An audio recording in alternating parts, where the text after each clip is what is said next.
আমার বাচ্চাদের আজকে ফাইনাল পরীক্ষার রেজাল্ট দিয়েছে। তো ছোটটা তো কিছু বোঝে না। ওকে খুব সুন্দর করে স্টিকার, কার্ড দিয়ে ওকে রেজাল্টটা হ্যান্ড ওভার করা হয়েছে এবং ওখানে বেসিক্যালি ওর ইমপ্রুভমেন্ট আর কি। ও প্লে থেকে নার্সারিতে উঠেছে তো, সো ওর ইমপ্রুভমেন্ট হচ্ছে ও কতটা রেসপন্স করে, ও রাইমসগুলো ঠিকমতো বলে কি না, ও হাত ঘোরাতে পারে কি না, এগুলোই হচ্ছে যে ওর রেজাল্টের অংশ। এখন বড় মেয়েটা যেহেতু ক্লাস 6-এ উঠেছে, তো আমার মেয়েটা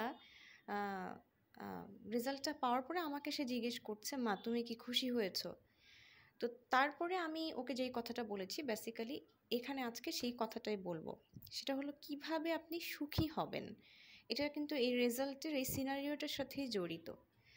তো তার আগে আমি বলি যে সবাই হয়তো জানেন এবং সবার ছোটোবেলাটা এরকম ছিল যে যখন রেজাল্ট দিত বেসিক্যালি ক্লাসের আর সবাই কেমন করলো, আশেপাশের মানুষ কেমন করলো, এটা নিয়ে আমাদের অনেকের মধ্যে একটা কনসার্ন থাকতো এবং সবচেয়ে বেশি মনে হয় এটা নিয়ে ব্যস্ত থাকতো আমাদের অভিভাবকরা।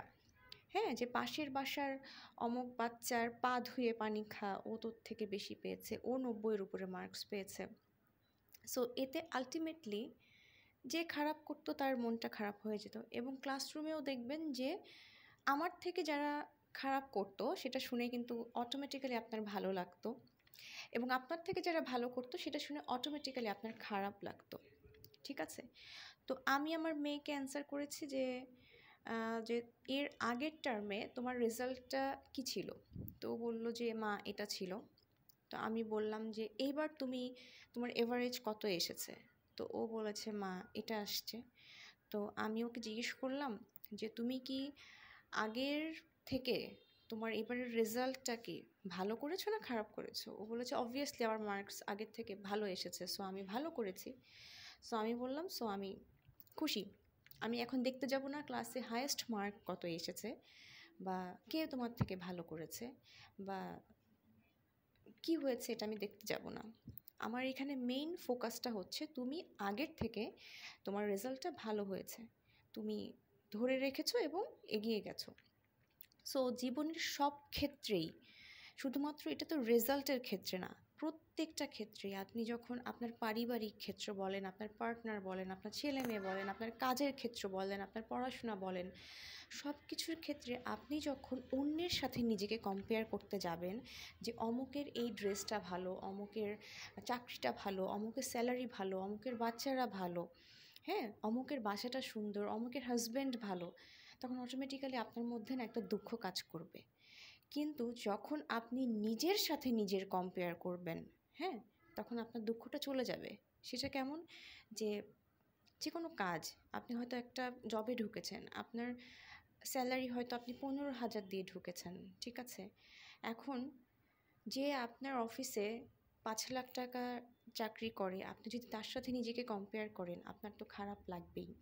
কিন্তু বছর ঘুরতে যখন আপনার সেই 15,000 স্যালারি আপনার স্কিলের মাধ্যমে বা আপনার পারফরমেন্সের মাধ্যমে আপনি পার্মানেন্ট এমপ্লয়ি হন, সেখান থেকে যখন 20,000 হয় এবং আপনি যখন চিন্তা করেন যে 5,000 টাকা বেড়েছে এবং নিজের সাথে নিজের যখন কম্পেয়ার করবেন ওই 15,000-এর সাথে, অটোমেটিক্যালি আপনার ভালো লাগবে। সো জীবনের সব ক্ষেত্রেই এরকম, সেটা হাজব্যান্ডের ক্ষেত্রে হোক, মানে পার্টনারের ক্ষেত্রে হোক, ছেলে মেয়ের ক্ষেত্রে হোক। আমার ছেলে মেয়ে আজকে এরকম, বছর ঘুরতে সে কি ভালো করছে, তার ব্যবহারটা কি ভালো হচ্ছে, অথবা পার্টনারের ক্ষেত্রে হোক, আমার পার্টনার আগে আমাকে বুঝতো না, অন্য কারোর সাথে তুলনা করেন না, ঠিক আছে, যে অমুকের পার্টনার এরকম, কিন্তু বছর ঘুরতে জীবনটা পার করতে আপনার পার্টনার হয়তো আগের থেকে আপনাকে ভালো বোঝে। সো এটাই সুখী হওয়ার আসলে মূল রহস্য। সো সুখী হতে আসলে নিজেকে অন্যের সাথে কম্পেয়ার না করে নিজেকে নিজের স্কিলের সাথে, নিজের জীবনের সাথে কম্পেয়ার করুন যে সেটা কিছুদিন আগে কেমন ছিল, এখন কেমন আছে এবং পরবর্তীতে সেটাকে আরও বেশি ডেভেলপ করার চেষ্টা করেন। তাহলে আমি আশা করি আপনি জীবনে ভালো থাকবেন।